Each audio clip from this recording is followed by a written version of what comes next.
सदाशिवसमारम्भां शङ्कराचार्यमध्यमाम्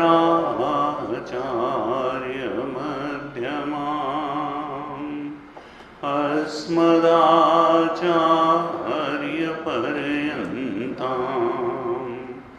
वन्दे गुरुपरम्पराम्। अज्ञानतिमिरान्धस्य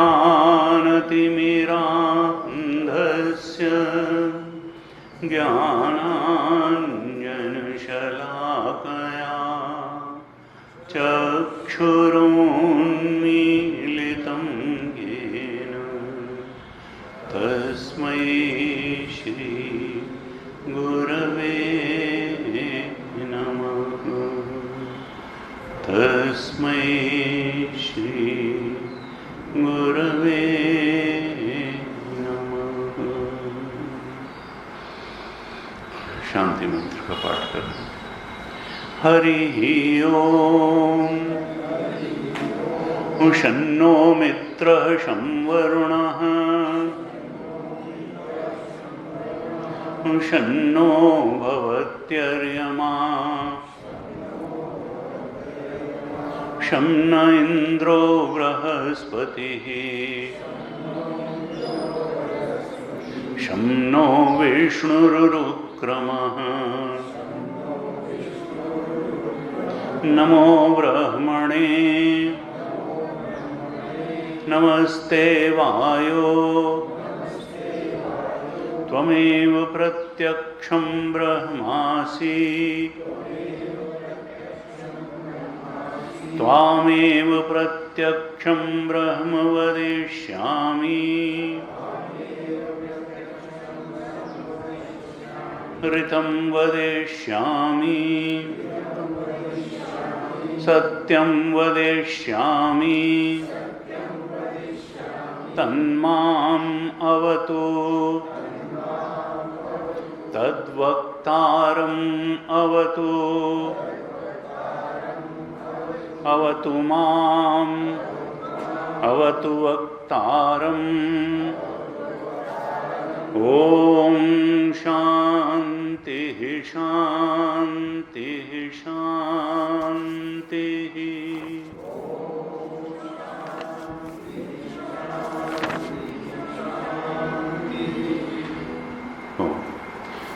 नवम और दशम अनुवाक का पाठ करेंगे। 9th और 10th अनुवाक का पाठ करते हैं। अब दोहराइए। पहले नवम अनुवाक का पाठ करेंगे। ऋतं च स्वाध्याय प्रवचने च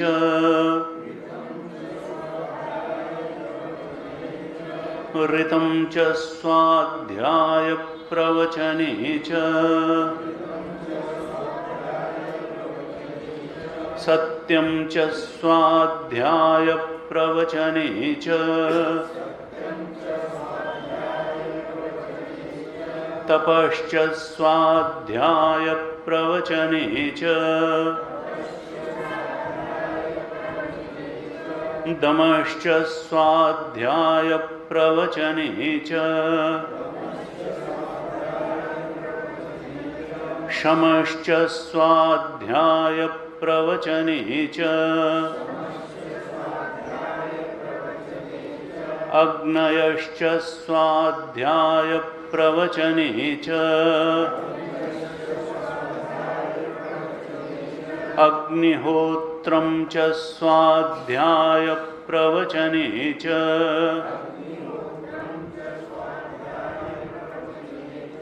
अतिथयश्च स्वाध्याय प्रवचने च मानुषं च स्वाध्याय प्रवचने च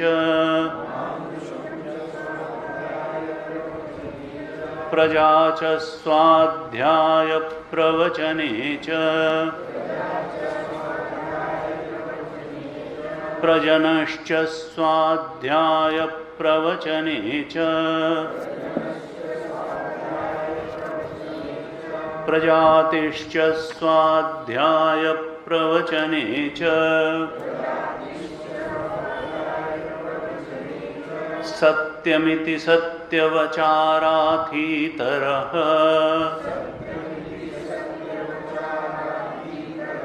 तपैति तपो नित्यः पौरुषिष्टिः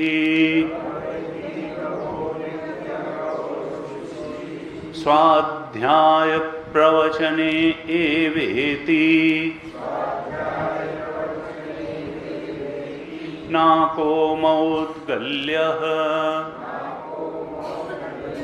तद्धि तपस्तद्धि तपः।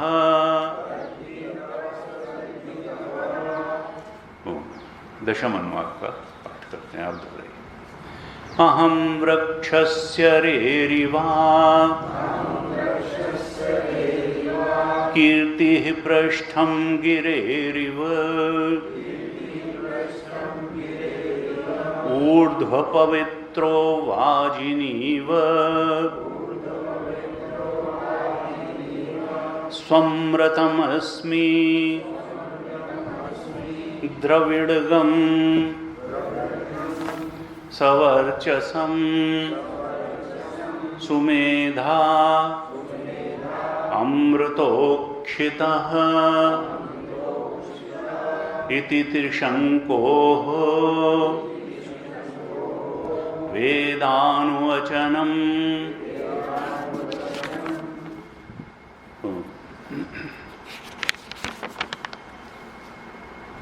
थोड़ा भाष्य का भी पाठ कर लें।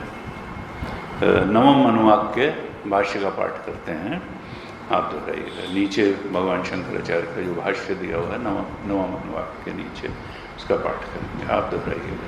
विज्ञानात् एव आप्नोति स्वराज्यम् इति उक्तत्वात् श्रौत स्मार्तानां कर्मणाम् अनर्थक्यं प्राप्तम् इति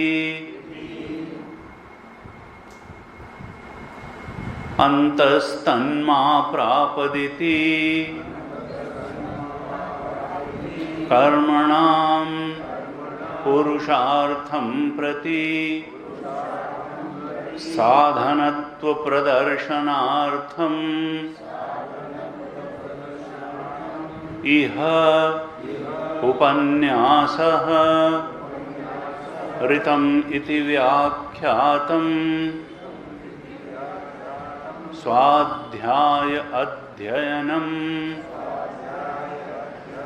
प्रवचनम् अध्यापनम् ब्रह्मयज्ञः वा एतानि ऋत आदीनि अनुष्ठेयानि इति वाक्यशेषः सत्यं च सत्यवचनम् यथा व्याख्याता अर्थं वा तपः कृच्छादि दमः बाह्यकर्ण उपशमः शमोऽन्तःकरण उपशमः अग्नय आधातव्याः अग्निहोत्रं च होतव्यम् अतिथयश्च पूज्याः मानुषम् इति लौकिकः संव्यवहारः तच्च यथा प्राप्तम् अनुष्ठेयम् प्रजा च उत्पाद्या प्रजनश्च प्रजननमृतौ भार्यागमनम् इत्यर्थः प्रजातिः पौत्रोत्पत्तिः पुत्रो निवेशयितव्य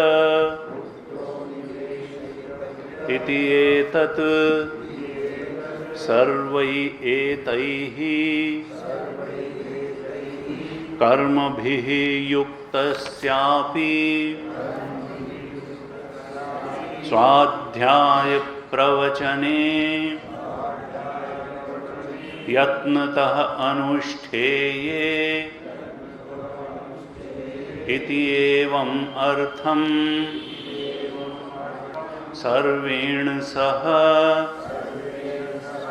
स्वाध्याय प्रवचन ग्रहणम् स्वाध्याय अधीनं हि अर्थज्ञानम्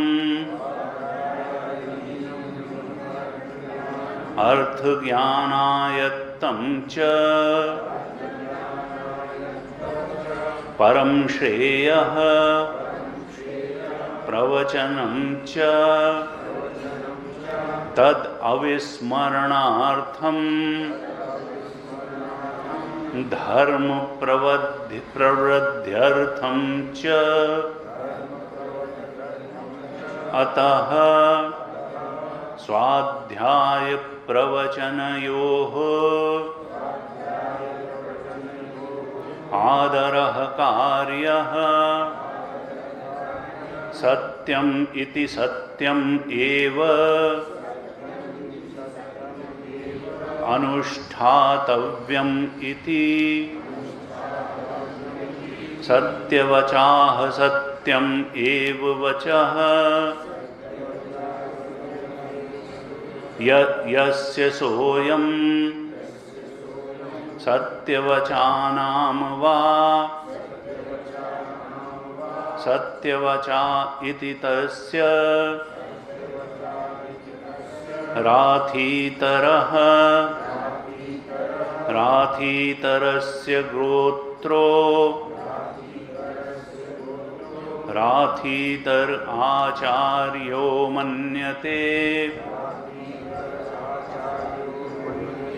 तप इति तप एव कर्तव्यम् इति तपो नित्यः तपसि नित्यः तपः परस्तपो नित्यः इति वा नाम पौरुषिष्टिः पुरुषिष्टस्य अपत्यम् पौरुषिष्टिः आचार्यो मन्यते स्वाध्याय प्रवचने एव अनुष्ठेये इति नाको नामतो मुद्गलस्य अपत्यं मौद्गल्य आचार्यो मन्यते तद्धि तपः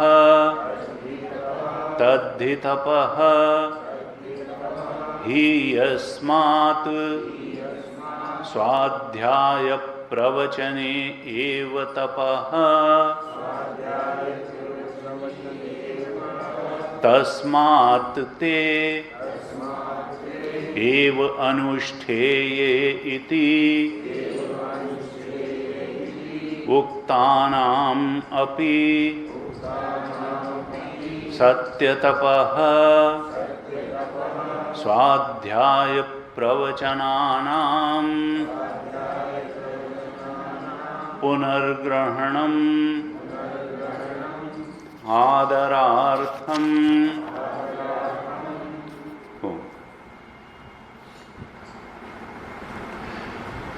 पिछली कक्षा में हमने 7 और 8 अनुवाद पर चर्चा की थी। 7वें अनुवाद में पांक्तोपासना बताई थी और 8वें अनुवाद में ओंकार शब्द ब्रह्म की उपासना की बात कही थी। प्रणव या ओंकार ये शब्द ब्रह्म है और ओंकार के नाद में ही प्रभु को देख लेना, प्रभु की महिमा को देख लेना। जैसे ही प्रणव का उच्चारण हो, ओंकार का उच्चारण हम करें तो उसमें व्यष्टि, स्थूल, सूक्ष्म और अव्यक्त प्रपंच को भी देख लें और समष्टि, स्थूल, सूक्ष्म और अव्यक्त प्रपंच को भी देख लें। नाद ब्रह्म को ही हम अपने प्रभु का विग्रह मान लें। जैसे ही ओंकार का उच्चारण हो तो हम उसमें क्या भावना करें कि ये हमारे ओंकार का नाद हमारे प्रभु का विग्रह है।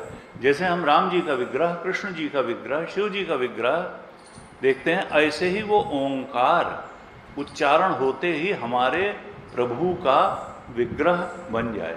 ऐसा प्रभु जो सर्वव्यापी है, जो सर्व समर्थ है, जो इस सृष्टि का अधिष्ठान है, जो प्रार्थनाओं को सुन सकता है, जो साकार भी रूप रख सकता है, निराकार भी है, यानी उसके बाहर कुछ भी नहीं है। वो ऑमनिशिएंट, ऑमनीपोटेंट, ऑमनीप्रेजेंट है। ऐसा हम उस नाद ब्रह्म में भाव करें। हम ऐसे ही अगर ओंकार कहेंगे, गायत्री मंत्र के कैसेट भी आते हैं और वो लोग लगाए रहते हैं और एक रिचुअल की तरीके से उसमें कोई भाव नहीं बनता है। तो बिना महात्म्य ज्ञान के बात बनती नहीं है। व्यक्ति महात्म ज्ञान के बिना प्रभाव से वंचित रहता है। तो महात्म ज्ञान बहुत आवश्यक है। हम ओंकार का उच्चारण करें तो वो कितना महान शब्द है, ब्रह्म का वांगमय विग्रह है, वांगमयी मूर्ति है परमात्मा की ये ओंकार। ऐसा जब महिमा के बोध के साथ हम ओंकार का उच्चारण करेंगे तो वो हमारे पापों का क्षय करने वाला हो जाएगा, हमारे अंतःकरण की शुद्धि करने वाला हो जाएगा। और पंचदशी में तो कहा कि अगर ओंकार का दीर्घ उच्चारण किया जाए, अर्थात पूरा जोर लगा के ओ ऊ माँ, और उसमें भी कई बार हम लोग ओ का उच्चारण बहुत देर तक करते हैं और माँ बहुत धीरे से करते हैं। ऐसा नहीं करना है, माँ का भी उच्चारण ठीक होना चाहिए। तो ओंकार का उच्चारण करने में ओ में ही जो है हम लोग 80-90% समय लगा देते हैं। नहीं नहीं, ऊ का भी उच्चारण हो, ओ का भी उच्चारण हो, माँ का भी उच्चारण हो। तो अगर दीर्घ उच्चारण पंचदशी में विद्यारण स्वामी जी ने कहा, अगर दीर्घ उच्चारण करेंगे ओंकार का तो ये मनोराज्य को नाश करने वाला होता है और हमारे जीवन का बहुत सा समय मनोराज्य में ही जाता है। मनोराज्य का मतलब कभी भूत की कल्पनाओं में हमारा मन खेलता है, कभी भविष्य में खेलता है, और जीवन में सफलता उसी को मिलती है जो वर्तमान में इस बुद्धि थॉट पावर का उपयोग करता है। गुरुदेव कहते थे past is dead and future has not yet कम। और तुम अगर भूत और भविष्य को ही महत्व दोगे तो वर्तमान तुम्हारे हाथ से निकल जाएगा, और तुम जो कर सकते हो वर्तमान में ही कर सकते हो। इसलिए भूत और भविष्य में खेलने के बजाय वर्तमान का उपयोग करो। तो कहा, पंचदशी में कहा कि अगर हम दीर्घ उच्चारण ओंकार का करते हैं तो मनोराज्य की समाप्ति धीरे धीरे होती जाती है। हम अपनी ज्ञान शक्ति का, अपनी कर्म शक्ति का, अपनी किसी लक्ष्य से तादात्म्य करके उसको कार्यान्वित और ठीक तरह से उसका विजन बनाने का ज़्यादा अच्छा उपयोग कर पाएंगे अगर मनोराज्य में नहीं उलझेंगे। तो साधना में बहुत आगे स्वतः बढ़ाने वाला ये ओंकार है। इसलिए ये जो 8वां अनुवाक था, ये एक बार फिर से साधक के अंतःकरण में ओंकार का महत्व जागृत हो जाए, इसीलिए ये स्तुति की गई थी नाद ब्रह्म की, ओंकार की। क्या वहां पर था कि देखो, क्रिया हम कितनी भी सावधानी से करें, कितने भी जोर से करें, कितने भी लगन से करें, कई बार क्रिया में कुछ न कुछ कमी रह जाती है। यज्ञ क्रिया का उदाहरण देकर के उसमें बताया कि सारे ब्रह्मा, अध्वर्यु, होता, सारे के सारे पुरोहित और यजमान सब ओम लगा करके ही हर क्रिया का प्रारंभ करते हैं। इससे अगर क्रिया में कुछ न्यूनता भी हो तो ओंकार के उच्चारण से वो न्यूनता पूरी हो जाती है और क्रिया पूरी तरह से फल देती है। ओंकार ध्वनि जो प्रभु का ही विग्रह है, शब्द मूर्ति है, वो क्रिया में न्यूनता रहने पर भी वो क्रिया बहुत अधिक फलवती होती है। इसलिए ओंकार के साथ बताया कि हम क्रिया का प्रारंभ करें, बीच में भी स्मरण कर लें ओंकार का, और अंत भी ओंकार से करें। क्योंकि महिमा को जानना बहुत, देखिए हमारे ग्रंथों में बार बार राम जी पहुंचे श्रृंगबेरपुर और गंगा जी को देखा, तो गंगा जी देखते ही वो स्नान के लिए आतुर हुए, लेकिन ये नहीं कि एकदम चले गए। पहले लक्ष्मण जी के साथ गंगा जी के महात्म्य का काफ़ी उन्होंने वर्णन किया। संत ने कहा कि भाई आजकल तो ये फैशन हो गया कि हर अच्छी चीज़ में खराब चीज़ देख लेना। नहीं, गंगा नहीं, पॉल्यूटेड है। उन्होंने कहा कि नहीं, संत की दृष्टि होती है कि ये विष्णु भगवान के विष्णुपदी है, विष्णु भगवान के पैर को धोवन है, ये भगवत स्पर्श प्राप्त करके आया हुआ जल है। और ब्रह्मा जी ने ब्रह्मलोक में वो धोया था और अपने कमंडल में रख लिया था, और भगीरथ के प्रयत्न से तब वो ब्रह्मा जी ने उसको छोड़ा। ये विष्णुपदी है, ब्रह्मा जी के द्वारा भगवान के पैर धो करके ये भगवत स्पर्श से आया हुआ जल है, और ये शंकर जी की जटाओं का भी स्पर्श इसको मिला हुआ है। ये कितना पुण्य सलीला है, इस प्रकार का भी ध्यान किया जा सकता है। और ये भी देखा जा सकता है कि भाई इसमें जो है पोल्यूशन कंटेंट बहुत है, और किनारे तमाम गोबर ओबर पड़ा रहता है, अभी गंदगी बहुत रहती है। तो कहा कि ये दृष्टि की बात है, सृष्टि वही रहती है। किसी को इसी सृष्टि में संत महात्मा और ब्रह्मबोध तक उठाने वाली चीज़ें भी दिख जाती हैं, और किसी को सब खराब खराब ही दिखता रहता है।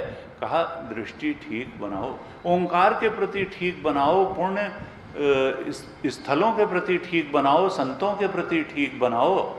नहीं तो लोग यही कहते हैं कि अरे देखिए, अरे वो जेल चले गए, वो इसमें, अरे अच्छे लोग कितने हैं उन पर तुम्हारी दृष्टि ही नहीं जाती है, और जो हर खराब बात जो होगी बस उसी पर दृष्टि जो है चली जाएगी। तो ये पता नहीं उनका दोष है या तुम्हारी दृष्टि का दोष है।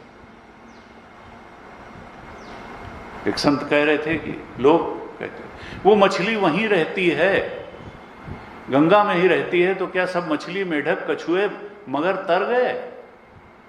उन्होंने कहा देखो, कहाँ रहते हो इससे तरने और न तरने की बात नहीं है। सवाल यह है कि तुम्हारा मन कहाँ रहता है, शरीर से तुम कहाँ रहते हो, वो महत्वपूर्ण नहीं है। मछली और कछुए और मेढक और मगर शरीर से गंगा में रहते हैं, लेकिन मन उनका गंगा के महात्म्य को नहीं जानता।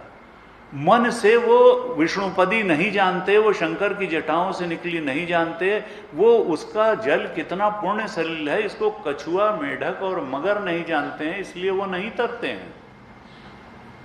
और वो थोड़ा कठोर बात भी वेदांती थे, कह देते थे। उन्होंने कहा कि देखो, तुम लोग जाते हो मंदिर में और तुम भगवान का घर मान करके, भगवान का मंदिर मान करके जाते हो, लेकिन वो पुजारी जो वहीं मंदिर में ही रहता है, वो शायद मंदिर को उतना वो मंदिर को घर मानता है, और उनका इसीलिए शायद ही कोई पुजारी तरता हो। क्यों? क्योंकि उसका मन तो वो घर में रह रहा है, वो मंदिर में नहीं रह रहा है। जो मंदिर जाने वाला, तुम्हारा मन कहाँ है, तुम्हारे शरीर कहाँ है, इससे कोई फर्क नहीं है। तुम्हारा मन कहाँ है? मन पवित्रता में रमण कर रहा है या मन हमेशा दोष दर्शन में ही रमण कर रहा है? तुम्हारा शरीर कहाँ है इससे अंतर नहीं है। मन में भाव ठीक होना चाहिए, महात्म ज्ञान होना चाहिए, और बिना महात्म ज्ञान के भाव बनता नहीं है। राम जी ने सबसे पहले गंगा जी के महात्म्य का वर्णन किया, और उसके बाद में लक्ष्मण जी, सीता जी और सुमंत्र भी थे, चारों के साथ गंगा स्नान किया। तुलसी रामायण में काफी वर्णन है।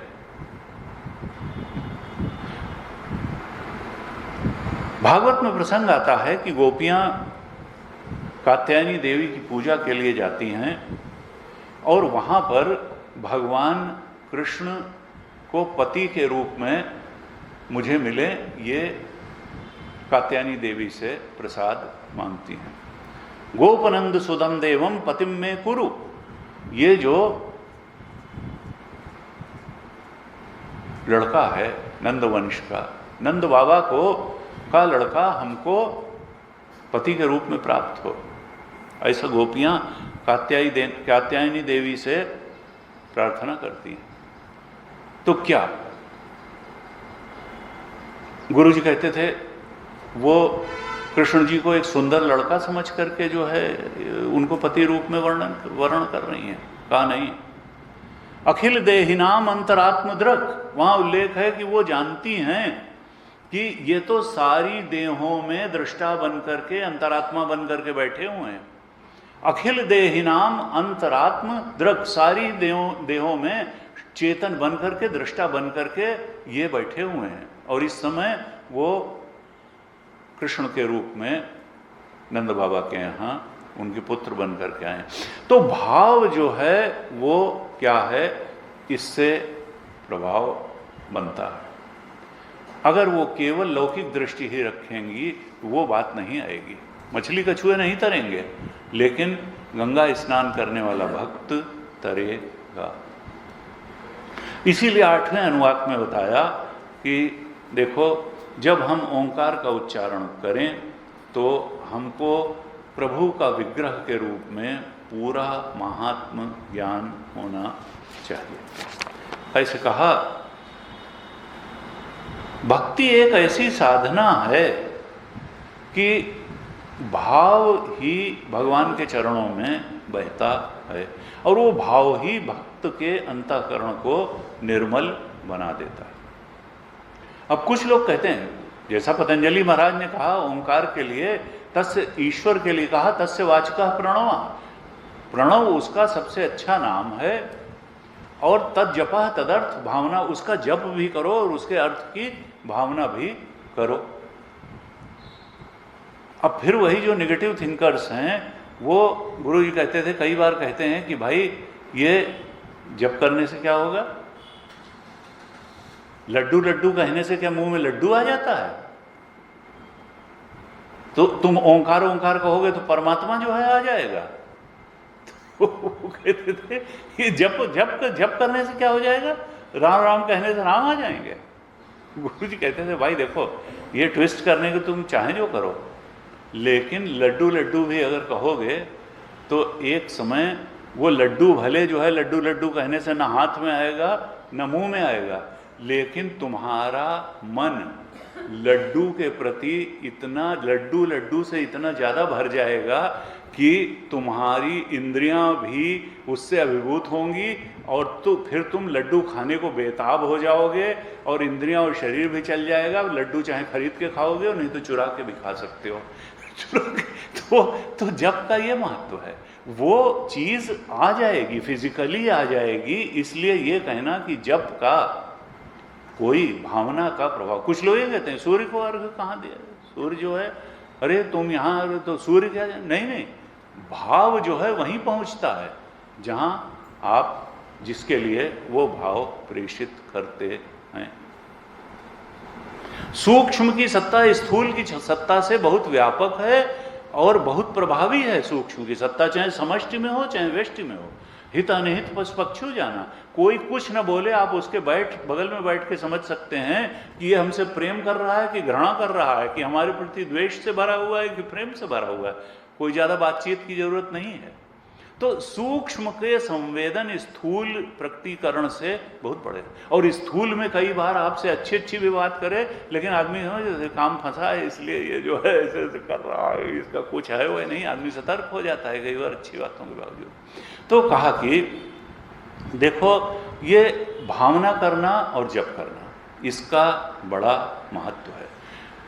ईश्वर के चरणों में पूरे भाव का प्रवाह कर देना, अपनी कमियों को भी ईश्वर के सामने कह देना, और अगर लगता है कि कुछ हमारे अंदर अच्छाइयाँ हैं, तो एक संत ने कहा कि जितनी कमियां हैं वो मेरी हैं और प्रभु जितनी अच्छाइयां हैं वो सब तुम्हारी अनुग्रह का परिणाम है, मेरा कुछ नहीं है। अच्छाई तो तुम्हारे अनुग्रह का ही परिणाम है और कमियां मेरी हैं, तो तुम इन कमियों को भी परमात्मा दूर कर दो। और साधारण व्यक्ति नहीं, तुलसीदास जी ने बार बार ये कहा, मोह सम कौन कुटिल खल कामी, मेरे समान कौन कुटिल। और देखिए उनका जैसा श्रेष्ठ संत, ये अपनी एक, क्योंकि अहंकार से व्यक्ति अपने को बड़ा और दूसरे को कमजोर देखता है, और विनयी व्यक्ति को अपने दुर्गुण और दूसरे के सद्गुण दिखाई देते हैं। यही साधक का लक्षण है, यही संत का लक्षण है। और यही नहीं, तुलसी बाबा का विनय पत्रिका में वो ऐसा था कि रोज भगवान को एक चिट्ठी लिखते थे।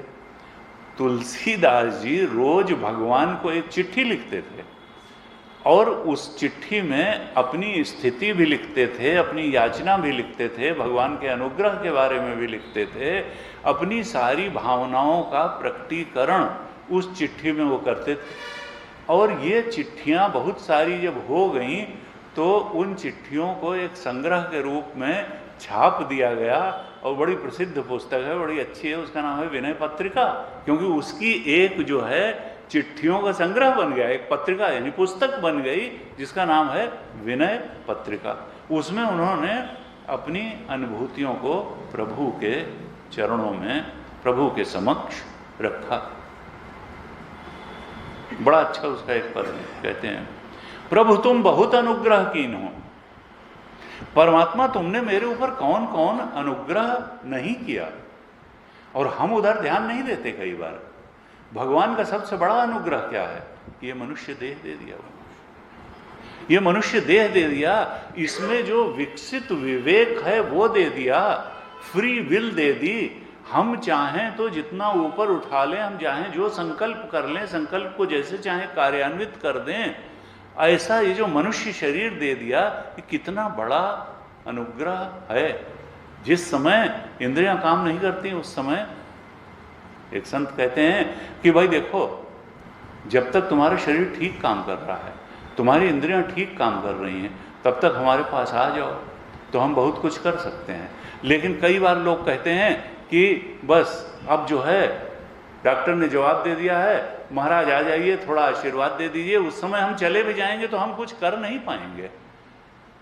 हाँ, जब सब कुछ ठीक है तब आ जाओ, तो हम उस समय के लिए भी तुम्हें तैयार कर सकते हैं कि जब वो समय आएगा तो तुमको मृत्यु का भय न सताए, तुमको जो है किसी प्रकार की ग्लानि न हो, तुम स्वस्थ रहते हुए ही उस मृत्यु के क्षण को भी निर्भीकता पूर्वक सहन करने के लिए तैयार हो जाओ। जीवन रहते ही तुम मुक्त हो जाओ तो मरण और जीवन का कोई परेशानी तुमको नहीं होगी। ये मैं जीवन काल में कर सकता हूँ। अगर आते रहो तो तुम्हें तुम्हारी आत्मा का दर्शन करा के, आत्मा के ब्रह्मत्व का दर्शन करा के मृत्यु का भय ही मैं छोड़वा सकता हूँ। लेकिन ये तभी हो सकता है, ये अंतिम समय में आशीर्वाद से ना होगा। इसमें हमारा और तुम्हारा और शास्त्र का सबका बल चाहिए। तुलसीदास जी ने कहा, प्रभु तुम बहुत अनुग्रह कीन हो, साधन धाम देव दुर्लभ तन, मोहि कृपा करि दीन हो। ये जो साधन धाम और दुर्लभ तन है, देव दुर्लभ तन कृपा करके आपने दे दिया है। कहा यही नहीं, इंद्रियां दे दी, फ्री विल दे दिया, शास्त्र दे दिए, आचार्य दे दिए, सत्संग दे दिया, सदगुरु दे दिया। कोटिन मुख से जात कही नहीं, एक एक उपकार। भगवान तुमने इतने उपकार मेरे ऊपर किए कि कोटि कोटि वाणियों से भी इसका वर्णन नहीं किया जा सकता। लेकिन फिर कहते हैं, तदपि प्रभु कुछ और मांगी हो, दीजिए परम उदार। अभी मुझे कुछ और भी चाहिए। आपने ये शरीर दे दिया, फ्री विल दे दिया, आचार्य को दे दिया, शास्त्र को दे दिया, साधना की सामर्थ्य भी दे दी, लेकिन प्रभु होता कुछ नहीं है मुझसे। कहा, विषय वारी मन मीन, कबहु नहीं होत भिन्न पल एक। ये हमारा मन ऐसा है, ऐसी मछली है कि ये विषय रूपी जल से बाहर आते ही तड़पना शुरू कर देती है और फिर जाकर के उसी विषय वारी में घुसने की कोशिश करती है। इसको मैं जरा सा ही उस विषय रूपी जल से निकालता हूं तो लगता है इसके प्राण ही चले जाएंगे, और ये तो विषय वारी, विषय रूपी जल से बाहर रहना ही नहीं चाहती है, और मेरे से ये हो नहीं रहा है। कहा, ताते, और मैं ये भी जानता हूं कि इससे कोई बहुत सुख नहीं मिल रहा है मुझे। ये जो ताते, तुलसी बाबा लिखते हैं, ताते सहो विपत्ति अति दारुण, जन्मेऊ जोनि अनेक। ये जो विषय वारी से हमारा जो मन मीन है, ये मन रूपी मछली चूंकि विषय रूपी जल से एक पल भी अलग नहीं रहना चाहती है, ये दृष्टा भाव में रहना ही नहीं चाहती है। ये हमेशा दृश्य से एकमेक हो करके, अनुकूल आ गया तो हर्षित, प्रतिकूल आ गया तो दुखी, कोई बहुत खराब बात आ गई तो भयभीत। वीत राग भय क्रोध, ये तो स्थिति ही नहीं आने पाती कि राग चला जाए, भय चला जाए, क्रोध चला जाए। थोड़ी सी बात में ये गुस्सा करता है, थोड़ी सी बात में ये सुखी हर्षित प्रसन्न हो जाता है, और थोड़ी सी बात में भयभीत हो जाता है। क्यों? क्योंकि विषय वारी से ये अलग हो ही नहीं पाता, ये दृश्य में ही उलझा रहता है, ये दृष्टा भाव में प्रतिष्ठित हो ही नहीं पाता है। कहा, और इसलिए ये तरह तरह की विपत्तियां सह रहा है। सहौ विपत्ति अति दारुण, और यही विषय में आसक्ति, यही राग द्वेष और भय में पड़े रहने के कारण ही जन्मेऊ जोनि अनेक, पुनरपि जन्म पुनरपि जन्म मरणम हो रहा है। कहा, अब देखिए भक्त के क्या उद्गार हैं कि भगवान होता नहीं है मुझसे कुछ। कहा, कृपा डोर वंशी पद अंकुश परम प्रेम मद मृदु चाहो। भगवान तुम अपनी कृपा की डोर हमारे ऊपर करो, तुम ही करो। इस मन विषयासक्त मन को जो है इसको विषय वार से निकालने के लिए तुम अपने चरणों की वंशी लो और अपने कृपा की डोर उसमें बांधो, और इस मन मीन को पकड़ करके अपने चरणों में लगा दो। ये विषय वार से तुम ही निकाल लो इसको, अर्थात भगवान तुम ही वो सामर्थ्य दे दो कि तुम्हारे चरणों में ये मन लग जाए और विषयों में से थोड़ा सा विरक्त हो जाए। कहा ऐसे हरहु नाथ दुख मेरो कौतुक राम। तुम्हारे लिए बहुत आसान है, हमारे लिए ये बात बहुत कठिन है, विषय वारिचार्य जल से मनमीन को हटाना। तुम ऐसे कर दो मेरे लिए, बस यही मैं चाहूँ। कहा जो बांधे सोई छोरे, तुम ही ने अपनी माया से बांधा हुआ है मेरे मन को, तुम ही इससे मुझे छुड़ा दो, मेरे बस का नहीं। इस प्रकार से कहते हैं, गुरु जी कहते थे कि देखो मंदिर में जाते हैं, कई लोग कहते हैं कि भाई आप लोग पाप पाप पाप इतना कहते हैं, पापो हम पाप कर्मा हम, कि जा करके वहाँ कहते हैं मैं, तो ऐसे मंदिरों में जाकर कहा जाता है। तो कहा कि आप तो अननेसेसरली उसको बढ़ा रहे हैं, अपने को स्वीकार करके। उन्होंने कहा नहीं, भगवान के सामने जब आप अपने दोषों को रखते हैं तो आपके दोष चले जाते हैं। परमात्मा की कृपा से, उदात्त चित्त से वो दोष की निवृत्ति हो जाती है। इसलिए हर एक से तो नहीं कहना, क्योंकि हंसी अठिलई हैं लोग सब, बांट न ले है कोई। रहीमन निज मन की व्यथा, मन में राखो गोय। हंसी अठिलई हैं लोग सब, सामने बहुत कहें, लेकिन परमात्मा से, सदगुरु से, अपने अत्यंत अभिन्न से तो मन की व्यथा कही, क्योंकि जो चीज़ हम कहते हैं वो बाहर चली जाती है। इसीलिए कहते हैं साधना की बात बहुत शेयर नहीं करनी चाहिए, लेकिन अगर कोई दोष है तो गुरु से, परमात्मा से, अपने इष्ट से शेयर करेंगे तो वो चली जाएगी। और ग्लानि भी, पर शरणानंद जी महाराज कहते थे जिस बात पर आपको ग्लानि होने लगी वो आपके जीवन से चली जाएगी, क्योंकि कई बार हमको दोषों में ही महत्वबुद्धि हो जाती है। दोष को व्यक्ति आभूषण मान करके जब बैठ जाता है तो फिर उसके जाने की संभावना ही समाप्त हो जाती है। इसलिए पहले तो दोष दिखे और फिर उस पर थोड़ी ग्लानि भी हो। ऐसा जो है ये, इसीलिए कहा कि ये जो 8वां अनुवाक था, ये ओंकार नाद ब्रह्म के महत्व को साधक के मन में स्थापित करने के लिए था। महत्व बुद्धि बहुत आवश्यक है। जो भी साधना हम करें उसमें महत्व बुद्धि आवश्यक है।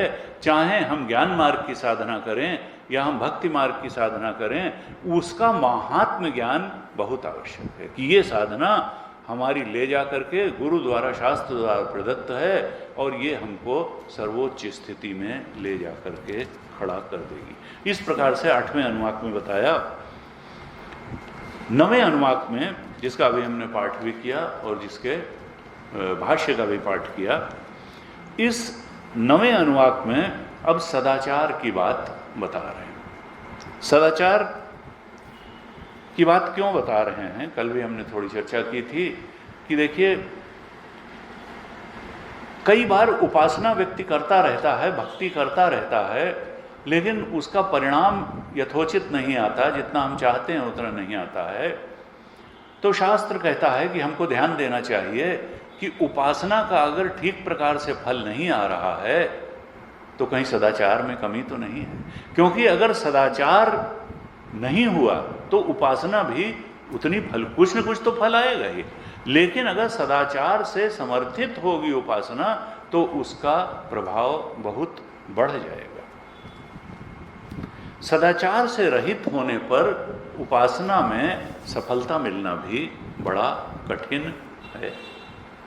इस 9वें अनुवाक में सदाचार की बातें बताई गई, करीब करीब 12 बातें इसमें बताई गई 9वें अनुवाक में सदाचार से संबंधित, और 2 और बातें बताई गई। आपने देखा होगा जब हमने पाठ किया तो हर सेंटेंस में आता है स्वाध्याय प्रवचने च। स्वाध्याय और प्रवचन की बात हर वाक्य में दोहराई गई है। 12, इस तरह से कुल 14 बातें बताई गई, जिसमें 12 बातें तो अलग अलग हैं और 2 बातें हर वाक्य में आई। स्वाध्याय प्रवचने च, स्वाध्याय और प्रवचन की बात हर बात के साथ बताई। इसका मतलब क्या है कि शास्त्र में पुनरुक्ति को दोष भी माना जाता है। एक ही बात brevity is the soul of it. जो बात कहनी है थोड़े में सीधे तरह से बता दो। ये बार बार स्वाध्याय प्रवचन चाहे स्वाध्याय लेकिन पुनरुक्ति इसलिए दोष नहीं है। सबसे अंत में जो हमने अभी पाठ किया है उसमें सबसे अंतिम भाष्य में सेंटेंस क्या लिखा भगवान शंकराचार्य ने लिखा, उक्ता नाम अपि सत्य तपः स्वाध्याय प्रवचना नाम पुनः ग्रहणम आदरार्थम। ये जो सत्य तप स्वाध्याय और प्रवचन का इस मंत्र के अंत में फिर से उल्लेख किया है ऋषि ने, ये किस लिए है? ज्यादा आदर देने के लिए है। इनका जो पुनः ग्रहणम आदरार्थम, क्योंकि जिससे पाठक को साधक को यह बात बिल्कुल स्पष्ट हो जाए कि इन 14 बातों में जो ये 4 बातें हैं ये अधिक महत्वपूर्ण हैं, अधिक आदर देने योग्य हैं, अधिक श्रद्धा से जीवन में अपनाने योग्य हैं। जो 14 सदाचार बताए उनमें ये 4 सदाचार क्या? सत्य, तप, स्वाध्याय और प्रवचन, ये विशेष रूप से अपनाने योग्य हैं। और इन 4 में भी अगर हम देखें तो ये 2 स्वाध्याय और प्रवचन ये तो बार बार रिपीट हुए हैं। इसका मतलब ये 2 तो बिल्कुल मूल ही हैं सदाचार के, स्वाध्याय और प्रवचन। हम लोग यहाँ क्या करते हैं? ये जो श्रवण है ये भी एक प्रकार से स्वाध्याय ही है। हम अपने मन का भी अध्ययन करते हैं, समाज की अच्छी बुरी, जीवन की अच्छी बुरी बातों का भी अध्ययन करते हैं। हमको जीवन में क्या लक्ष्य रखना चाहिए, कौन से दोषों का त्याग करना है, कौन से सद्गुणों को धारण करना है, इसका भी अध्ययन करते हैं। एक प्रकार से यहाँ स्वाध्याय ही तो हो रहा है। सत्संग में होता क्या है? स्वाध्याय, स्व का अध्ययन। ये जो हमारा अंतःकरण है ये है किस तरह का? इसमें सद्गुण कितने हैं, इसमें दुर्गुण कितने हैं, हमारी दिनचर्या में सद्गुण दुर्गुण क्या है, हमारे जीवन में सद्गुण दुर्गुण क्या हैं, समाज किस दिशा में जा रहा है, हमको किस दिशा में जाना है, यही तो स्वाध्याय है। तो स्वाध्याय और प्रवचन, प्रवचन का अर्थ क्या है कि चर्चा। ये नहीं है कि हर व्यक्ति व्यासपीठ में बैठ करके जब उपनिषद का व्याख्यान करेगा तभी वो प्रवचन कर रहा है।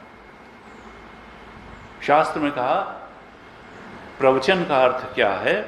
प्रवचन का अर्थ है चर्चा करना। चर्चा करना, समान भावना रखने वालों से चर्चा करना। अगर हम उपनिषद को, आत्मज्ञान ब्रह्म ज्ञान को क्रिटिसाइज करने वालों से चर्चा करेंगे तो अपनी एनर्जी वेस्ट करेंगे। इसलिए ये बहुत ध्यान रखना है कि जिनकी उपनिषद में श्रद्धा हो, गीता में श्रद्धा हो, वेदांत में श्रद्धा हो, जो अपने जीवन को इधर से ऊंचा उठाना चाहते हैं उनसे ही चर्चा हो। नहीं तो व्यर्थ की चिक में तू में ही समय जाएगा। तो चर्चा, देखिए गीता में भी कहा भगवान ने कि भक्त को क्या करना चाहिए। तो कहा मच्चित्ता मद्गत प्राणाः बोधयन्तः परस्परम कथयन्तश्च माम नित्यम तुष्यन्ति च रमन्ति च। केवल गीता पढ़ लेने से ही नहीं, भगवान के स्वरूप का को ठीक तरह से विजुअलाइज कर लेने से ही नहीं, अपनी अंतरात्मा के रूप में भगवान को जान समझ लेने की, दृष्टा बन करके, साक्षी बन करके हमारे अंदर हमारा प्रभु ही बैठा हुआ है। देखिए अंदर 2 हैं, 2 चेतन, एक अभिमानी चेतन और एक अंतर्यामी चेतन। तो अभिमानी चेतन तो हम हैं, जीव है, जो सुख दुख रूपी फलों का भोक्ता चेतन है। लेकिन एक दृष्टा चेतन है जो अंतर्यामी चेतन है, जो हमारे प्रभु का स्वरूप है, जो राम जी हैं। शुद्ध चेतन जो भोक्ता चेतन नहीं है, जो कर्ता चेतन भी नहीं। तो अंतर्यामी और अभिमानी, इनमें बहुत फर्क करके रखना चाहिए साधक को। हम ज़्यादातर समय जब ध्यान की गहराइयों में नहीं होते, जब हम वृत्तियों के साक्षी नहीं होते, उस समय हम अभिमानी चेतन होकर के ही रहते हैं, यानी भोक्ता चेतन, कर्ता चेतन। जीव चेतन, अभिमानी चेतन, लेकिन हमारा असली स्वरूप अभिमानी चेतन का नहीं है, अंतर्यामी चेतन का है।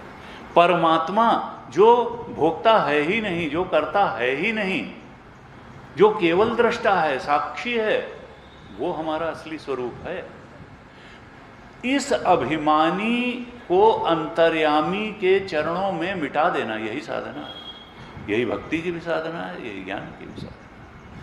हम ये जान लें कि अभिमानी चेतन का कोई, वो तो प्रतिबिंबित चेतन है, उसका कोई वास्तविक अस्तित्व नहीं है, अंतर्यामी चेतन का ही अस्तित्व है, और वो अंतर्यामी हो करके रह जाएं, और वो केवल अंतर्यामी नहीं, अंतर्यामी के ब्रह्मत्व को जान करके हो जाएं, बस ये यहाँ तो ज्ञान मार्ग की साधना समाप्त हो गई, पूरी हो गई। और भक्ति की साधना क्या है कि उन हृदय निवासी अंतर्यामी प्रभु राम के चरणों में इस अभिमानी को बार बार झुकाया जाए, बार बार समर्पित किया जाए, बार बार वहाँ पर सायुज्य मुक्ति की सी प्राप्ति का प्रयास किया जाए। तो कहा देखो, ज्ञान ही भक्ति ही नहीं तो छुभेदा, उभय हरहि भव संभव खेदा। एक संत ने कहा कि देखो, सपने में हमने देखा कि एक मगर पीछे पड़ा है और हम भागे और वो मगर हमारे पीछे पड़ा, लगा पांव मन भर के भारी हो रहे हैं, वो पीछे पड़ा, हम भाग ही नहीं पा रहे हैं। और फिर किसी तरीके से ऐसे उस समय उस जानवर काट न ले, खा न ले, हमारा अनिष्ट न कर दे, इस परेशानी से बचने के लिए हम कभी तालाब में जल में लगाओ तो जल वाला है, वो तो वहां आके और आसानी से तो पेड़ पे चढ़ जाएं कि दूर भाग जाएं, कुछ हो ही नहीं रहा। तमाम उपाय उस समय मन में आ रहे थे, कोई उपाय कारगर नहीं हो रहा था, लेकिन ये बात मन में नहीं आ पा रही थी कि इस सब परेशानी से छूटने का उपाय है जाग जाना। ये बात ही नहीं मन में आ रही थी। इसी प्रकार से इस जागृत में भी हम लोग हजार परेशानियों से गुजरते हैं। कभी मृत्यु का भय है, कभी कोई अभाव है, कभी कोई अभाव है, कभी कोई परेशानी है, लेकिन ये बात ही दिमाग में नहीं आती है कि आत्मा में अपने ब्रह्मत्व के बोध में जाग जाना इन सारी परेशानियों से निवारण का उपाय है। कहा वहां पर तो भगवान ने कृपा करके नेचुरल वे में एक ऐसी अवस्था बना दी है कि आदमी जाग जाता है। यहां कोई नेचुरल वे में अवस्था नहीं बनाई कि तुम्हारा आत्मा में जागरण हो जाएगा। यहां तो उसने यही तरीका बनाया कि जब तक तुम प्रयास नहीं करोगे, सदशास्त्र की, सदगुरु की शरण में नहीं जाओगे, साधना प्रयास पूर्वक, उसने फ्री विल दे दिया, उसने मनुष्य शरीर दे दिया, यह बहुत बड़ी कृपा है। लेकिन इस फ्री विल का, सदशास्त्र का, सदगुरु का, सत्संग का अगर ठीक प्रकार से उपयोग नहीं करोगे तो जागोगे नहीं। कोई नेचुरल अवस्था ऐसी नहीं बनाई है कि जाग जाओगे और सारी परेशानियों से एक क्षण में मुक्त हो जाओगे। क्योंकि जैसे स्वप्न के समय रॉन्ग अंडरस्टैंडिंग ही सारी परेशानियों की जड़ थी, वो सुप्तावस्था ही थी, ऐसे ही जागृत में भी सर्व अनर्थ का हेतु जो है वो सत्य का बोध न होना ही है। अपने आत्मा के वो अंतर्यामी के सत्यत्व के बोध को न जानना, अभिमानी को ही सत्य मानना और अंतर्यामी की श्रेष्ठता, साक्षित्व और ब्रह्मत्व का पता न होना, यही सारी परेशानियों का जड़ है। और इसीलिए कहा कि तद विद्यात दुख संयोगम वियोगम योग संगीतम। गीता जी के 6ठे अध्याय में कहा, अगर इस बात को साधक जान ले, समझ ले कि दुख के संयोग से वियोग, ये अभिमानी जब तक बन के बैठे रहोगे दुख के संयोग से वियोग होगा ही नहीं। तद विद्यात सुखम आत्यंतिकम यत्तद बुद्धिग्राह्यम अतीन्द्रियम वेत्ति यत्र न चैवायम स्थितश्चलति तत्वतः।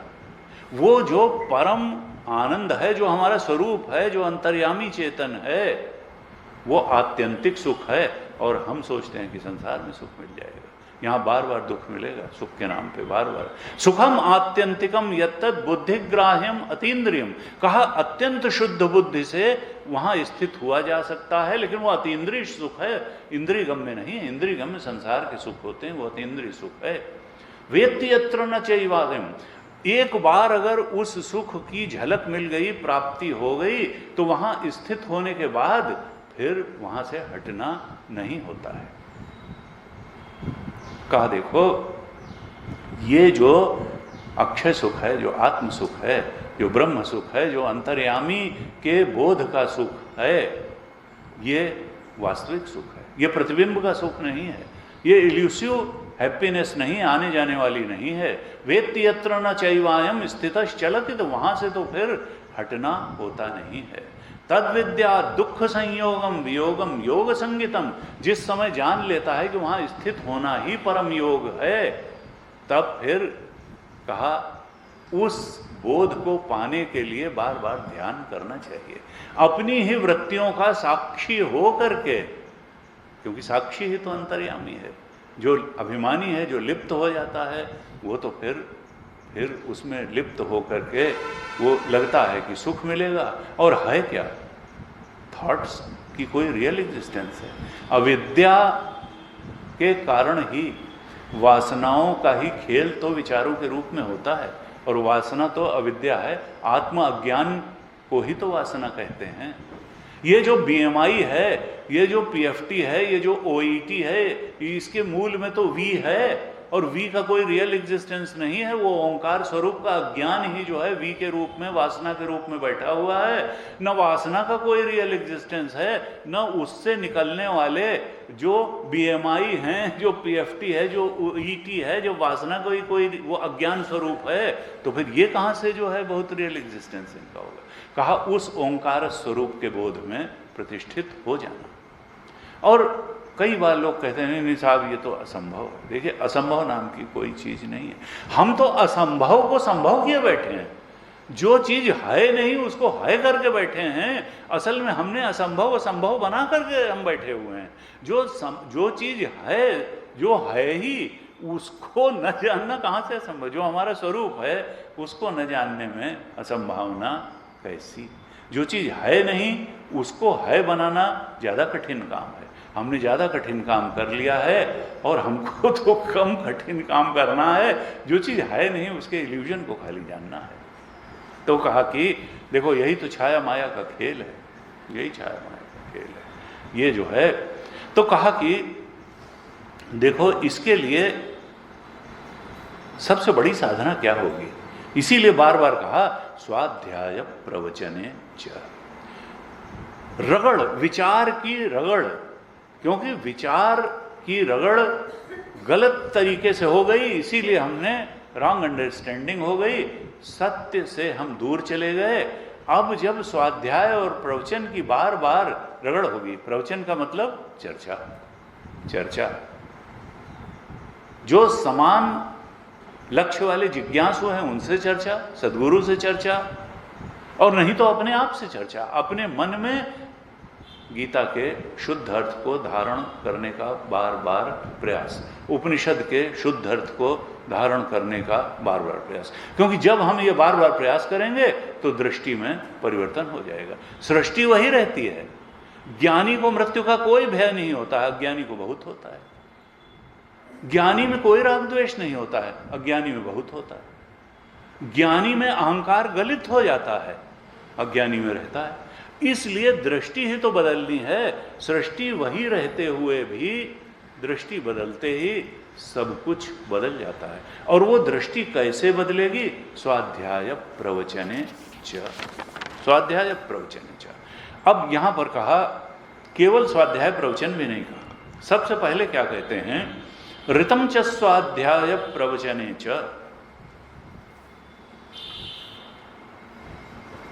कहते हैं कि ऋतम, ऋतम का पहले भी हमने शांति मंत्र में अर्थ किया था भगवान शंकराचार्य ने। भाष्य में पहले ही लाइन में लिखते हैं भगवान शंकराचार्य, विज्ञानात् एव आपनोति स्वराज्यम इति उक्तत्वात्।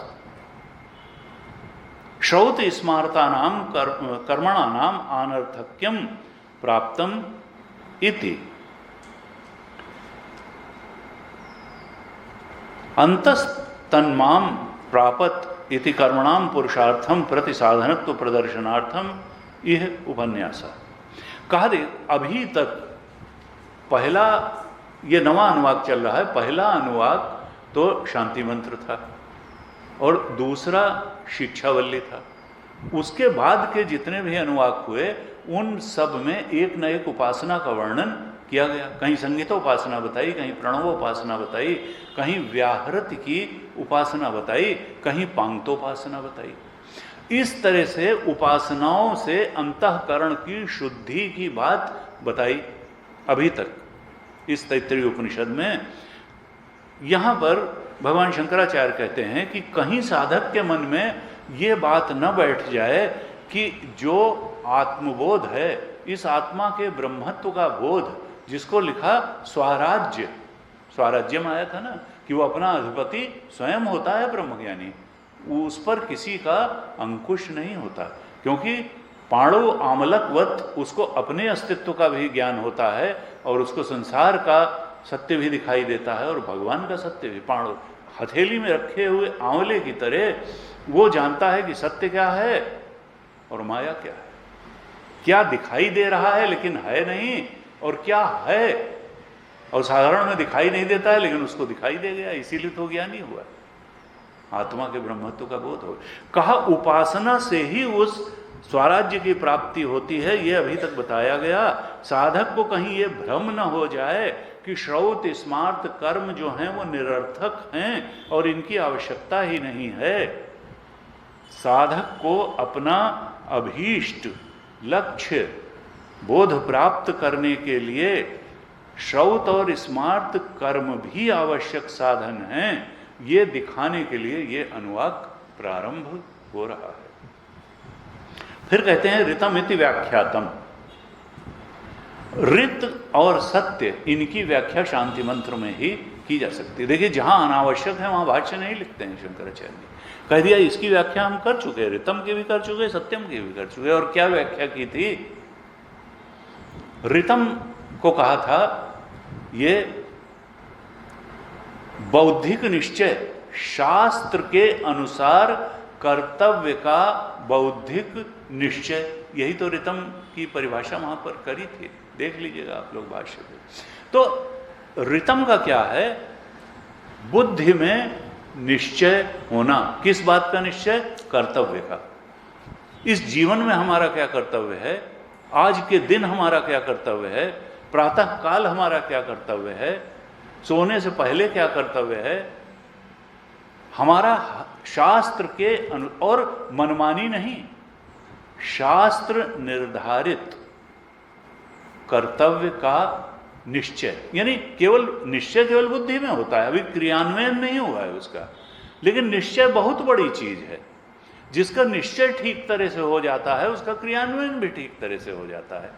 इसलिए सूक्ष्म का महत्व स्थूल से बहुत ज्यादा है। स्थूल तो केवल सूक्ष्म की अभिव्यक्ति है।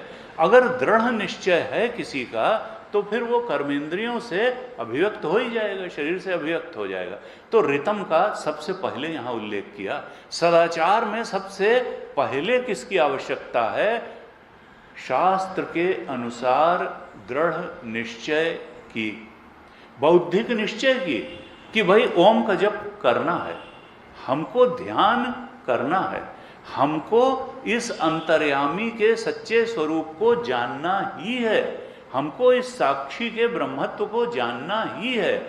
कर्तव्य का बौद्धिक रूप से दृढ़ निश्चय, यही कहा ऋतम। और सत्यम क्या कहा था कि जब इस शास्त्रानुसारी बौद्धिक निश्चय का कर्मेंद्रियों के माध्यम से, शरीर के माध्यम से क्रियान्वयन होता है तो उसको क्रियान्वित निश्चय को कहा था सत्य। जो आचरित ऋत है उसको कहा था सत्य। जब उसका देखिए, जब ऋत की स्थिति है उसको केवल हम जानते हैं और कोई नहीं जानता कि हमारा निश्चय क्या है। हम किस चीज़ को ठीक मान रहे हैं, किस चीज़ को गलत मान रहे हैं, हमने जीवन का लक्ष्य क्या निर्धारित किया है, उस लक्ष्य को प्राप्त करने के लिए हमने कौन से मार्ग का चयन किया है, कहाँ जाएंगे सत्संग के लिए, कौन सी पुस्तक पढ़ेंगे, को क्या क्या करना है। ये बौद्धिक रूप से जब निश्चय है तो अभी रितम है, हम जान रहे हैं। लेकिन जब वो सत्यम के स्तर तक आता है, क्रियान्वित हो जाता है, तो फिर दुनिया भी जान जाती है कि अच्छा ये वहाँ चिन्मय मिशन में जाते हैं सत्संग के लिए, ये करते हैं, ये वाली पुस्तक पढ़ते हैं। यानी अनाउंसमेंट टू द वर्ल्ड, ये सत्यम के स्तर पर क्रियान्वित होने के, आचरित होने पर वो रितम बौद्धिक निश्चय सबको मालूम पड़ता है। तो रितम कहा वो भी शास्त्रानुसार, और जब उसी शास्त्रानुसारी निश्चय का क्रियान्वयन होता है तो वो सत्य है। दोनों ही आवश्यक है। खाली निश्चय करके ही अगर बैठे रहेंगे तो फल प्रभावी नहीं होगा। आचरित होना चाहिए निश्चय। सत्य भी आवश्यक है। इंद्रियाणाम संपादितम निश्चयम, यही सत्यम है। और बुद्धों पर निश्चितम, ये रितम है। लेकिन क्या कहा, ये रितम भी कैसे आएगा? आपको मालूम ही नहीं है कि गीता क्या कहती है, उपनिषद क्या कहता है, ब्रह्मसूत्र में किन चीजों को श्रेष्ठ बताया और किन चीजों को निकृष्ट बताया। कहा नहीं, रितम के साथ ही साथ अगर स्वाध्याय प्रवचने चा नहीं हुआ तो फिर रितम भी गड़बड़ सड़बड़ हो जाएगा, जो मालूम ही नहीं। इसलिए स्वाध्याय प्रवचन वहां लगा दिया। रितम च स्वाध्याय प्रवचने च, स्वाध्याय करो, जानो कि उपनिषद क्या कहता है, जानो कि गीता क्या कहती है, जानो कि वेदांत के सद्गुरुओं ने क्या कहा। स्वाध्याय और प्रवचन के माध्यम से रितम का ठीक ठीक निर्धारण होगा, बौद्धिक लक्ष्य का ठीक ठीक निर्धारण हो पाएगा। इसलिए कहा, और उसको डिस्कस भी करो, गुरु से डिस्कस करो, समान लोगों से, अपने से आगे बढ़े हुए साधकों से डिस्कस करो, समान लक्ष्य रखने में। तो प्रवचन भी आवश्यक है और स्वाध्याय भी आवश्यक है। इससे लक्ष्य बनाने और उसके निश्चय को दृढ़ता प्रदान करने में तुम समर्थ होगे। सत्य उस दृढ़ निश्चय को क्रियान्वित करने में भी समर्थ होगे, क्योंकि शास्त्र क्रियान्वयन में आने वाली बाधाओं को भी बताएगा। बाधाओं को कैसे ओवरकम करना है ये भी बताएगा। योग दर्शन में भी बताया, भक्त लोगों ने भी बताया, और ज्ञान मार्ग में भी बताया गया, गीता भी बताती। यथो यथो निश्चरति मनश्चंचलम अस्थिरम तथा तथा नियम में तत् आत्मनि एव वशम नयेत शनै शनैरुपरमेत बुद्ध्या धृतिगहितया आत्मसंस्थम मनः कृत्वा न किंचित। कि रोज ध्यान में बैठो, मन तो भागेगा, मन तो चंचलम ही मनः कृष्ण प्रमादि बलवद्रणम। कहा नहीं, उसको घसीट घसीट के लाओ, बिगड़ेल बच्चे की तरीके से ध्यान में बैठो, और मन अगर भागे तो बहुत धीरे से उसको फिर से अपने लक्ष्य में लगा दो। तो इस प्रकार से जो बाधाएं भी बताता है शास्त्र, और उनको ओवरकम करने के तरीके भी बताता है, और इस प्रकार से हम लक्ष्य की ओर धीरे धीरे बढ़ते चले जाते हैं। धीरे धीरे बढ़ते हैं, ओवरनाइट कोई चेंज नहीं होता, हमेशा विकास धीरे धीरे ही होता है। हमारे साथ एक पढ़ते थे, वो विचित्र व्यक्ति थे, मिसेस जे का इंटरव्यू देने गए तो हमारे एक मित्र थे, उनके पिताजी पुलिस सर्विस कमीशन के मेंबर थे। उन्होंने कहा कि भाई ये तो कौन आ गया तुम्हारा मित्र, इससे हमने कहा कि भाई तुम जो है लॉ किया है? हाँ किया है। तो फिर कैसे, बताइए। उनका पूछिए, अच्छा भाई तो ये बताइए कि इंडियन कॉन्स्टिट्यूशन जो है वो किस पर आधारित है? उन्होंने कहा हाँ पूछिए। अरे उन्होंने कहा भाई ये जो है ब्रिटिश कॉन्स्टिट्यूशन से ही तो लिया गया है कुछ, इंडियन कॉन्स्टिट्यूशन। उन्होंने कहा हाँ हाँ लिया गया है, तो कुछ बताइए। उन्होंने कहा पूछिए। उसने पूछिए के अलावा ये बताइए कि तो ब्रिटिश कॉन्स्टिट्यूशन जो है ये रिटन है कि नहीं? उनका नहीं रिटन नहीं है। तो फिर ब्रिटिश कॉन्स्टिट्यूशन का विकास कैसे कैसे हुआ? उनका ब्रिटिश कॉन्स्टिट्यूशन का विकास धीरे धीरे हुआ। अब लो कर लो बस इतना टोटल ब्रिटिश कॉन्स्टिट्यूशन का विकास धीरे। अब विकास तो हर चीज का धीरे धीरे होता है, तो विकास जो है ओवरनाइट तो होता नहीं, विकास तो धीरे धीरे ही होता है। तो कहा कि साधक का भी जो विकास होगा वो धीरे धीरे ही होगा। इसीलिए कहा बिना उकताए हुए चित्त से ध्यान करना चाहिए। योगो अनिर्विण्ण चेतसा, सनिश्चयेन योक्तव्यो योगो अनिर्विण्ण चेत। निश्चय कर लो कि हम बिना उकताए हुए चित्त से ध्यान करेंगे। मनु महाराज ने एक श्लोक लिखा, कहा श्रुति स्मृति सदाचारः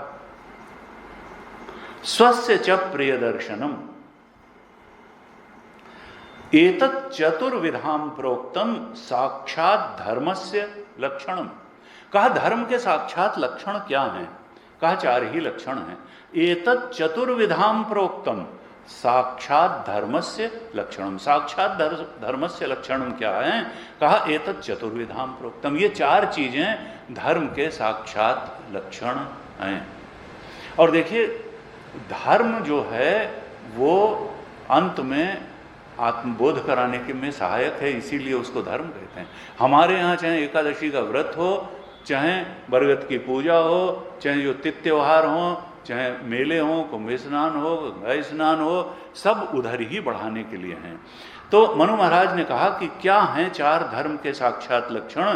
कहा श्रुति स्मृति सदाचार। देखो धर्म कैसा है? धर्म का पहला स्तंभ क्या है? श्रुति, क्योंकि परम प्रमाण है। उपनिषद के विपरीत अगर कोई बात है तो वो फिर धर्म के अनुसार नहीं कही जाएगी। धर्म क्या है, अधर्म क्या है, इसमें सबसे बड़ा प्रमाण क्या है? श्रुति, वेद।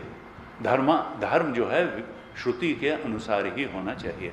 फिर कहा स्मृति, गीता क्या कहती है? दूसरी चीज कहा गीता के अनुसार, स्मृति के अनुसार, या याज्ञवल्क्य की स्मृति, और बहुत सारी स्मृतियां हैं, केवल गीता ही नहीं है, मनुस्मृति भी स्मृति है, वो भी प्रमाण है। और भगवान शंकराचार्य, देखिए हमारे यहाँ आज के समकालीन समाज में मनुस्मृति को ऐसे बताया जाता है जैसे ये तो जो है ये फिसिपेरस टेंडेंसीज की एक आधारशिला है, ये समाज में भेदभाव करने के लिए जैसे ये नहीं, भगवान शंकराचार्य ऐसा नहीं कहते हैं। ये किसी के विरोध में नहीं है, ये तो मनुष्य के जीवन को उठाने के लिए है। मनुस्मृति कोट करते हैं बार बार।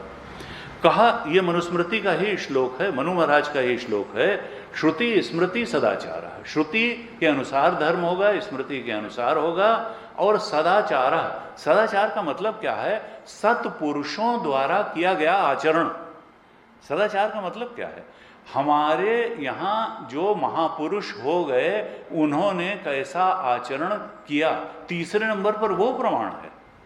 जो भी हमारे यहाँ हो गए महापुरुष, और इस हिंदुस्तान में तो पुरुषों की उत्पत्ति का एक बड़ा लंबा इतिहास रहा।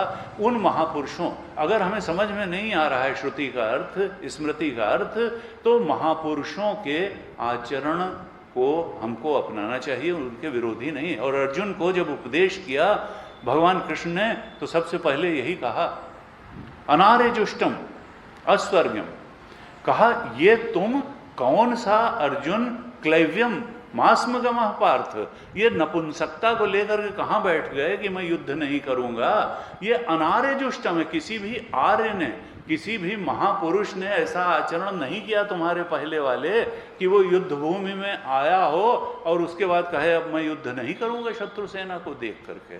कहा ये तो तुम्हें बहुत अपकीर्ति वाले तुम हो गए। अनार्य जुष्टम, किसी आर्य पुरुष ने ऐसा नहीं किया। महापुरुष ये सब जो है ये बहुत ही निकम्मे लोगों का तुम्हारा आचरण है। क्लेव्यम, नपुंसक का आचरण मत करो। तो कहा तीसरी चीज है महापुरुषों द्वारा किया गया आचरण। और चौथी चीज क्या कही?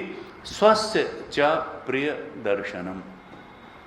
हमारे अंदर जो प्रभु बैठे हैं अंतर्यामी बन करके, उनकी स्वीकृति है या नहीं है, वो सबको बता देता है क्या चीज ठीक है क्या चीज नहीं ठीक है। हमारे ही अंदर बैठा हुआ अंतर्यामी, और हम कई बार उसको कहते हैं भाई चुप बैठो थोड़ी देर, इस समय व्यावहारिकता से काम लेने दो। वो कहता है कि मत करो। और गुरुजी कहते थे जब हम उसको बार बार डांट करके चुप कराने की आदत डाल लेते हैं तो फिर वो बोलना भी बंद कर देता है कई बार। लेकिन अंदर जब वो अंदर से सलाह देता है तो मित्रवत सलाह देता है। जीव ब्रह्म सम सहज संगाती, वो हमारा अनादिकाल से साथी है। वो बोलता है मित्रवत कि ये मत करो मत करो, लेकिन हम जब उसको नहीं सुनते तब फिर बाहर जब परिस्थिति के रूप में वो हमारे कर्म का फल देता है तो दंडाधिकारी बन करके देता है, तब वो विपरीत परिस्थिति और दुख के रूप में हमारे जीवन में आता है। इसलिए कहते थे पहले ही अगर उस अंतर्यामी के रूप में दी गई उसकी नेक सलाह को हम सुन लें तो बाहर दंड के भागी न बने, क्योंकि बाहर वो दंडाधिकारी बन करके फिर, और उसकी लाठी में आवाज नहीं होती, गुरु जी कहते थे। वो कई बार ऐसी परिस्थितियों में आदमी को घेर देता है कि आदमी किसी को बता भी नहीं सकता कि हम कितने परेशान हैं। दंडाधिकारी बन करके ऐसी जो है परमात्मा की लाठी में आवाज नहीं होती।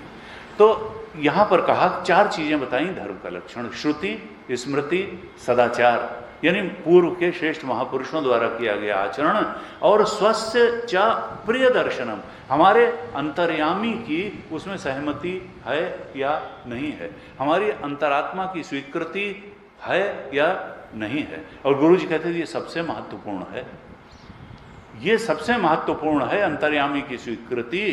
अगर हम उसको देखेंगे तो कई बार शास्त्र विरुद्ध बात भी हो जाती है। भरत जी से जब कहा, वशिष्ठ जी ने सभा जुटी कि देखो जय पितु देई सो पावै टीका, तुम्हारे पिताजी ने तुमको राज्य दिया है, तुमको तो राज्य करना ही चाहिए। भरत जी ने कहा यद्यपि सब समझत हो नीके, तदपि होत परितोष न जी के। हमको अपने अंतर्यामी की सहमति बस नहीं मिल रही है। ठीक है, हम सारे शास्त्र कहते हैं कि ये जो है पिता जिसको राज्य देते हैं उसको बैठ जाना चाहिए, वो करना चाहिए, और आप कह रहे हैं कि कर्तव्य से च्युत भी हो गए, लेकिन मेरी अंतरात्मा इसको स्वीकार नहीं करती कि मैं राम जी की जगह गद्दी पे बैठ जाऊं। और लौट करके आए तो फिर दूर वन में ही रहे, नंदीग्राम में रहे। उन्हीं वशिष्ठ से पूछ करके आयसु होई तो रहूं सनेमा, मैं नियम ले करके रहूं बाहर, तो कहते हैं गड्ढा खोद के रहे, जंगल में रहे, वैसा ही मुनि वेश धारण करके रहे जैसे राम जी रहते थे। तो इस प्रकार से कहा कि ये जो 4 चीजें धर्म के लक्षण हैं, श्रुति स्मृति सदाचारा स्वस्य च प्रिय दर्शनम एतत् चतुर्विधाम प्रोक्तम साक्षात धर्मस्य लक्षणम, ये धर्म के 4 लक्षण हैं। तो पहले ये कहा ऋतम च स्वाध्याय प्रवचने च सत्यम च स्वाध्याय प्रवचने च, सत्य हो जीवन में, ऋत हो, और तीसरा क्या कहा तपश्च स्वाध्याय प्रवचने च, तप जीवन में होना चाहिए। क्यों? क्योंकि बिना तपस्वी जीवन के, देखिए जीवन में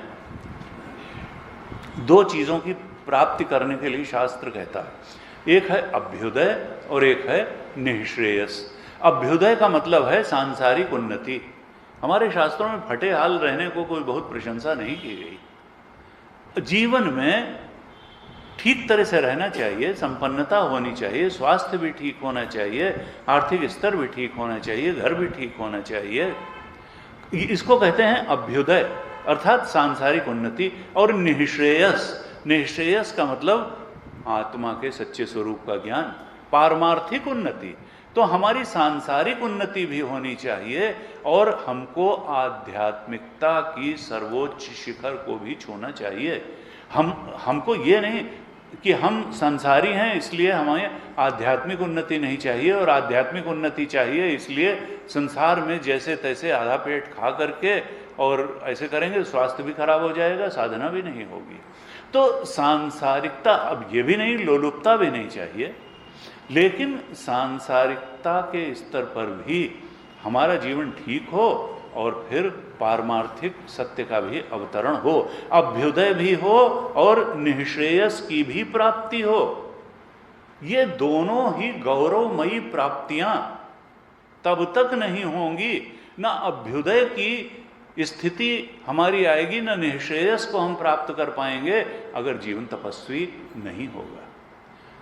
तप की बड़ी आवश्यकता है सांसारिक उन्नति के लिए भी और आध्यात्मिक उन्नति के लिए भी। हम अगर अपनी इंद्रियों को लक्ष्यनिष्ठ नहीं रख पाएंगे, अपने मन और विचारों और बुद्धि को लक्ष्यनिष्ठ नहीं रख पाएंगे, अपनी दिनचर्या को और जीवनचर्या को लक्ष्यनिष्ठ नहीं रख पाएंगे, तो ना अभ्युदय की प्राप्ति होगी ना निश्रेयस की प्राप्ति होगी।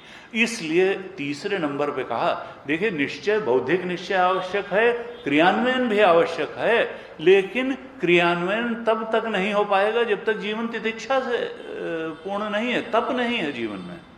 तपश्च स्वाध्याय प्रवचनेच, तप बुद्धि होनी चाहिए। तप की जीवन में बहुत बड़ी आवश्यकता है। गुरु जी कहते थे कि देखो, भारतीय संस्कृति में तप को बड़ा महत्व दिया गया है, तप को बड़ा आदर दिया गया, भोग विलास को यहां बहुत आदर नहीं दिया गया। क्यों? क्योंकि भोगी के सामने थोड़ा सा प्रलोभन आएगा, वो तुरंत जो है दंडवत करेगा, लेकिन तपस्वी को झुकाना इतना आसान नहीं होगा। वो लक्ष्यनिष्ठ जीवन जीता ही रहेगा, दाएं बाएं नहीं करेगा। तो कहा कि देखो, ये जो तपस्वी जीवन है, इसको साधन चतुष्टय में इसी तप को कहा तितिक्षा, अर्थात शरीर को तपाने की क्षमता, इंद्रियों को लक्ष्यनिष्ठ बनाए रखने की क्षमता, मन को, देखिए गीता में 17वें अध्याय में 3 स्तर के तप बताए गए। शरीर के स्तर का तप बताया गया, वाणी के स्तर का तप बताया गया, और मन के स्तर तक का भी तप बताया गया। तो वहां पर स्वाध्याय को वाणी के स्तर का तप कह दिया गया। कहा अनुद्योगकरम वाक्यम सत्यम प्रियहितम चयत स्वाध्यायाभ्यसनम चैव वाङ्मयम तप उच्यते। और इसी तरीके से देवद्विज गुरु प्राज्ञम पूजनम शौचमार्जवम ब्रह्मचर्यम अहिंसा च शारीरम तप उच्यते। ऐसे शरीर का तप बताया, वाणी का तप बताया, और मन का तप भी बताया। कहा मन को हर परिस्थिति में शांत और प्रसन्न रखना, ये मन का तप है। विक्षेप ना आने पाए, विक्षोभ ना होने पाए, तीनों ही स्तरों पर तप होना चाहिए, शरीर के स्तर पर भी, वाणी के स्तर पर भी। और चूंकि 90% व्यवहार वाणी का व्यवहार होता है, गुरु जी कहते थे कि 90 क्या, करीब करीब 95-98% वाणी का। हम लोग शरीर के साथ तो बहुत कम व्यवहार करते हैं, ज़्यादातर हम व्यवहार करते हैं तो वाणी से ही तो करते हैं। इसलिए वाङ्मयम तप बहुत आवश्यक है। ये जो है वाणी जो है आग भी लगा देती है और आग बुझा भी सकती है, झगड़ा शांत भी करा सकती है, और जहाँ झगड़ा न होता वहाँ झगड़ा लगा भी सकती है। इसलिए वाङ्मयम तप बहुत इंपॉर्टेंट है। और ये क्या कहा, अनुद्वेग करम वाक्यम, किसी ऐसा न बोलो कि किसी का चित्त अशांत हो जाए, किसी का चित्त उद्विग्न हो जाए। फिर कहा सत्यम प्रिय हितम चयत, सत्य बोलो, यथानुभूत वचनम, जो तुमको ठीक लग रहा है वही बोलो, उसको मिसगाइड मत करो, छल मत करो। और गुरु जी कहते, लोग सोचते हैं नहीं साहब सत्य तो कड़वा होता है। उनका नहीं, सत्य कड़वा नहीं होता है। सत्य को मीठा बना करके बोलने का अभ्यास करो। उसमें यह है कि किस समय बोलना है, किस ढंग से बोलना है, कौन सी भूमिका बना करके बोलना है। हर सत्य को कहा जा सकता है, लेकिन उसके लिए एक तरीका चाहिए। तो हितकारी बोलो, सत्य बोलो, प्रिय बोलो। कहा स्वाध्याय अभ्यसनम चैव, स्वाध्याय करो। कहा रोज थोड़ा थोड़ा स्वाध्याय अवश्य होना चाहिए। सारे संतों ने कहा देखो रोज थोड़ा उपनिषद का पाठ करो, अर्थबोध के सहित पाठ करो, गीता का पाठ करो, अर्थ को समझते हुए पाठ करो। और केवल पाठ ही न करो, उस अर्थ का फिर अभ्यास भी करो, क्रियान्वयन भी करो। तब जा करके जब हम उस अर्थ को जीवन में क्रियान्वित करने लगते हैं, तब वो अर्थ जीवन को उठाने वाला बन जाता है, मन को शांत करने वाला बनता है। कहा गुरु जी कहते थे क्रेडिबिलिटी बढ़ जाती है आदमी की। नहीं तो जो झूठ ही बोलता रहता है आदमी, फिर वो एक बार सत्य भी बोलेगा तो भी उसका विश्वास नहीं करते, नहीं इसकी बात का कोई। तो रितम और सत्यम और तप वाले व्यक्ति की फॉलोइंग बढ़ती है, क्रेडिबिलिटी बढ़ती है। वो सत्यम ऋतम और तप आपको बड़ा बना देता है। जब आप कर्तव्य पालन करते हैं, धीरे धीरे आप उठते चले जाते हैं। कहते थे अर्जुन ने अगर युद्ध न लड़ा होता तो आज कौन उसको याद करता। कर्तव्य पालन किया तब हम उसको महावीर महापुरुष मानते हैं। तो ऋतम भी आवश्यक है, सत्यम भी आवश्यक है, तपम भी आवश्यक है, और भी चीज़ें अभी आगे बताने वाले हैं। हम इनका अगली कक्षा में इन पर विचार करेंगे। ओम पूर्णमदः पूर्णमिदं पूर्णात् पूर्णमुदच्यते पूर्णस्य पूर्णमादाय पूर्णमेवावशिष्यते। ओम शांति शांति शांति। हरि ओम। श्री गुरुभ्यो नमः। हरि ओम।